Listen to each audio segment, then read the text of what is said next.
Northern Idaho this afternoon, catching a 4:30 flight, and how in the world am I going to explain this to my dogs that I've been out here with all these other animals? You know, I actually spoke at the Smithsonian Institution one time, and one of these knitted brow intellectuals was there talking, and he said, you're anthropomorphizing these different things, these different emotions that dogs show. Dogs can't show guilt, for example. That's impossible. When I got my turn back up there, I said, listen, it's apparent you don't have a dog, because if you've ever had a dog, you've had them come home, had them meet with their hands on their hips going, where have you been? So how am I going to explain it when I petted 30, am I right? Yeah. I petted 30 or 40 dogs today and had them rubbing up against me, and these dogs are going to smell me like, you dirty, filthy animal. I can't believe you're doing that to me.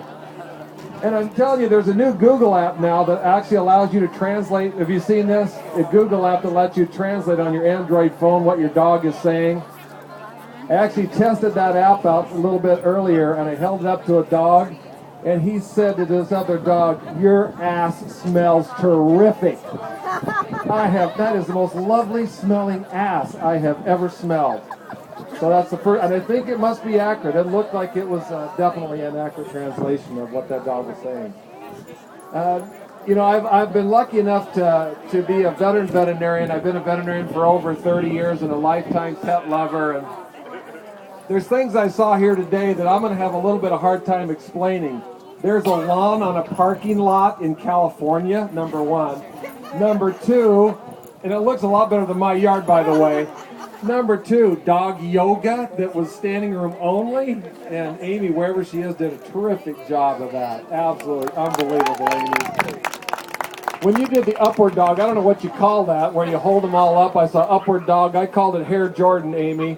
I saw downward dog, upward dog. I saw people doing moves that I haven't seen except pay-per-view. It was pretty incredible, Amy.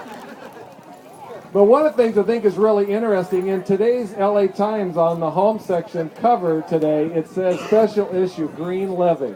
So here it is, cover, home section, LA Times today, and here we are on the PETCO Natural Neighborhood launch talking about greening of your pet. So let's talk about a few of the things and what that means. Number one, talks about feeding your pet differently. You know, there's 2 or 3 things you have to do. We all have to feed our pets. We have to give our pets water, food and water. But when you're giving your pets food, after the pet food recall of a couple of years ago, we know it's a lot more important to pay attention about what we put in our pet's bowl.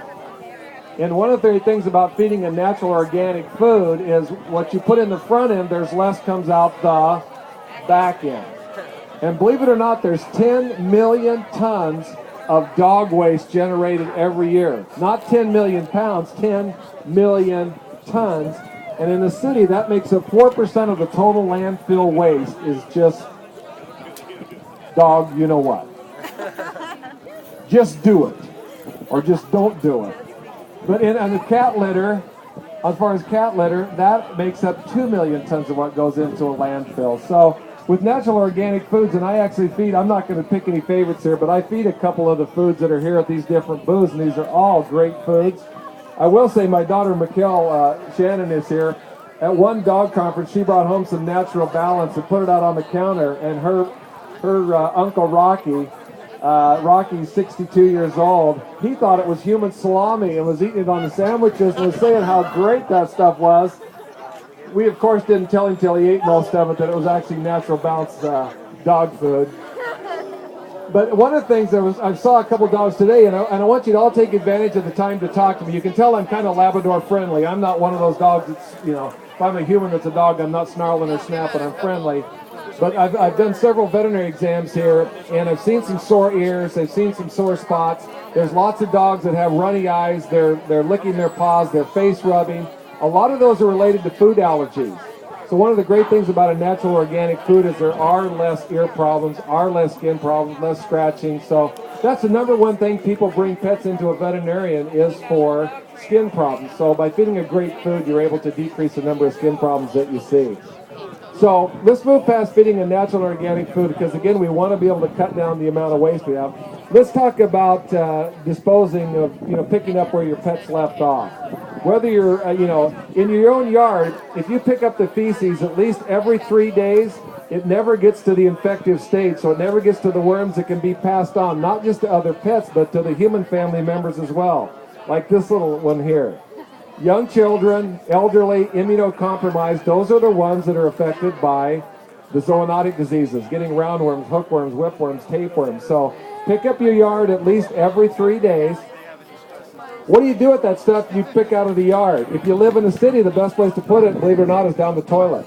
Flush it down the toilet and let it be handled by the sewage system. If you have a septic tank at home, we were just at the Global Pet Expo.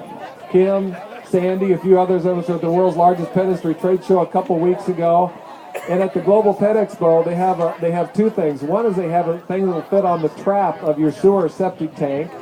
And you actually take the dog's feces and put it into the trap, put a little water with it, just goes down the sewer into the septic tank. And there also are doggy septic systems you can use. Now, when you go to cat litters, a lot of us use clay litters, right? But clay is strip mined. It's just like coal. There's usually 2 layers of dirt. You got to take the dirt off, then you get that down to the clay. The problem with clay litter, it can't decompose. It's already at the end of its cycle. So you really want to look to use it at a PETCO. Go to one of these areas where they have a more natural cat litter that's made with pine, with newspaper, out of palm trees. There's all sorts of solutions, but those can be put in the landfill or flushed down the toilet, so they're biodegradable, disposable, and they can go ahead and compost. Clay does not compost. So we're talking about feeding your pets better. We're talking about picking up where your pets left off. You know, be a good neighbor. Always pick up after them. Use biodegradable poop bags. When you look at your toys and stuff, there's actually biodegradable now pet bowls made out of the cornstarch kind of products. You can buy toys that are dyed with natural vegetable dyes, so not the harsh chemicals. And for grooming, there's a great grooming section over here they have. Look at some of the more natural solutions for shampoos that don't have the heavy phosphates in them. They use a more natural way to kill fleas and ticks. And you're just going to have a pet that has a natural, healthier, fuller life.